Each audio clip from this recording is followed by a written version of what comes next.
welcome to my channel. Well, I thought I'd do 10 large folders.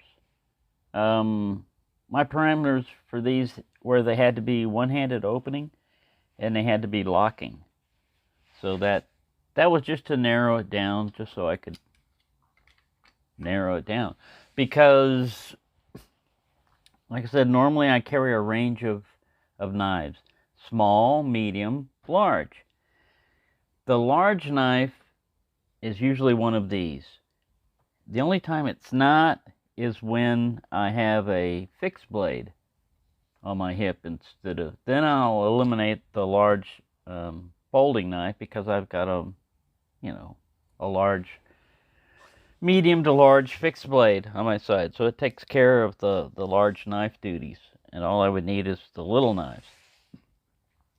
The ones I use the most is this guy right here, the Kalashnikov, because it's a pretty good sized blade. D2. I can throw it in my back pocket, and I don't have to put a belt on. A lot of times that's, well, not that I don't have to put a belt on, but I have to take my belt off. I have to feed it through the loops, for a sheath knife and everything. You have to go through all that. Unless it has some kind of clip on it, like something like this. Then you can clip a knife on your belt without any pain. Cold Steel does that a lot. So, all right, so that's this, like I said, is one of the main ones. Before I got that one, it would be the Civivi Insight. This looks a lot like a Praxis. The big difference is the way it feels in hand. Just a molded, contoured G10. I guess this is carbon fiber and G10. Just a really great knife. Of course, here's the Praxis, which is, a less expensive. It's sort of molded, but it doesn't have the raised center, swells like this. It doesn't have the contouring like this. This feels a lot different in hand, even though the blades are damn near identical.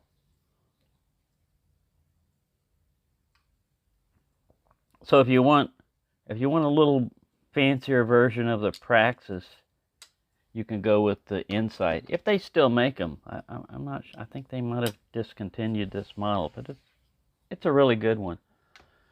All right, old school Spyderco Endura. This one's in ZDP 189. Seki City, Japan. Nice long reach. And lightweight, too. Very easy to carry. And over a 3-inch blade. It's like 3.5 or so. All right. Rat 1. I have Rat 2, but he's hiding somewhere in a bug-out bag. But this is like the Sodbuster shape, but with a liner lock and everything.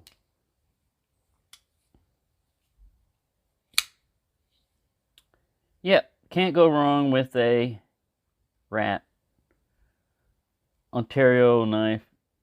This one was made in Taiwan, which is not China yet. All right, another Cold Steel. This is a Finn Wolf, sent to me by Toby and family, and it's a fantastic knife. This one's in AUS 8, I think.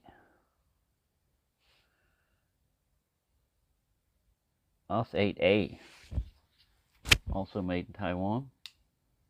That triad lock. I took the thumb studs off because they were sticking out too far. Because a lot of times I carry this on a belt, like kidney carrier or whatever. Well, it's not. Wouldn't be kidney carrier. What would it be?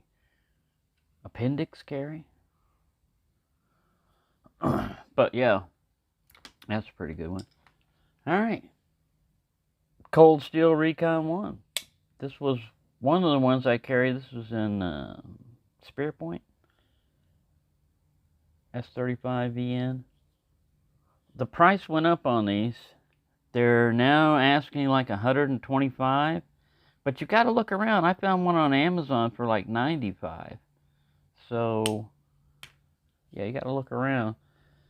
This knife is greatly improved for me ever since I weakened the spring pressure on this lock right here. Now I can do it without it gouging my thumb. And you don't want to get it so weak that the knife will just, you know, fly open on its own around here, because you can do that. But once you weaken that spring up, it gets easier to just one-handed it. Before, like I said, it still leaves a little bit of a dent, but it's not as bad. All right, and that's the knife that started my channel off. Basically, started me getting into buying knives. It was because of Jolly Peanut. He put up a video on a Cold Steel. I believe it was a holdout, and I said, you know, I haven't gotten a knife in a long time. Let me buy a new one. And phew, this started it, because I took sandpaper here because this is extra grippy. But it wasn't quite what I was looking for, you know, at the time, because of the difficulty to deploy it and everything. All right, here's another great one. This one was sent to me by John M. And it's the Voyager, just the large Voyager, I guess. This one's an AUS 10A. But it's got that nice tanto to it. And this is kind of a hollow grind here. If I got my ruler. Do I have my ruler? No, it's missing.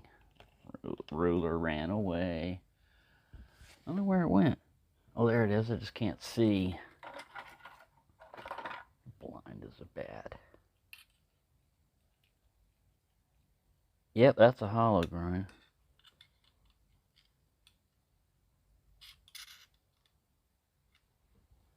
Or I have to look over here. It's just a slight, but it is a hollow grind. You can kind of feel it too.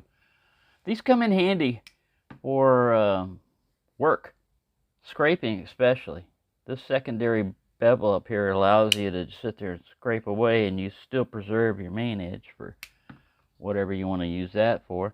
Plus, this little tip comes in handy if you just want to open a box, but you don't want to damage anything inside. That's another great knife. Of course, then we got another one sent to me by John M. Now, this one's really nice. It's flat and thin, but it's a pretty cool GoldenEye. And it has almost that Spyderco type of opening, but it's called something else. Cold Steel S35VN Taiwan. Yeah, another great knife. Has a little golden pocket clip on it. All right, and last but by no means least, normally the Buck 110 wouldn't be included in this because it's not really one-handed opening, unless you get the auto Buck 110 auto. This is another fantastic knife that Toby and family sent to me, and the only thing that gets me on this one is on every other button knife. When it fires open, you use this to fire it and to close it, but not on the 110. It's still the back lock. So it's still a one-handed opening. I like to carry this one because it reminds me, you know, I carried a 110 for so long. I get all the, you know, nostalgia with it. So there you go. There's 10. And it's very difficult for me to narrow stuff down, but with these, because I don't have a whole huge amount of them, I can usually, if I need a larger knife, it's going to be one of these guys that I'll be carrying. So there you go, just a little look at 10 large knives. Like I said, my parameters were it had to be one-handed opening, the blade length had to be beyond 3 inches, and locking. It had to be some kind of locking knife. So, thanks for watching, and have a nice day.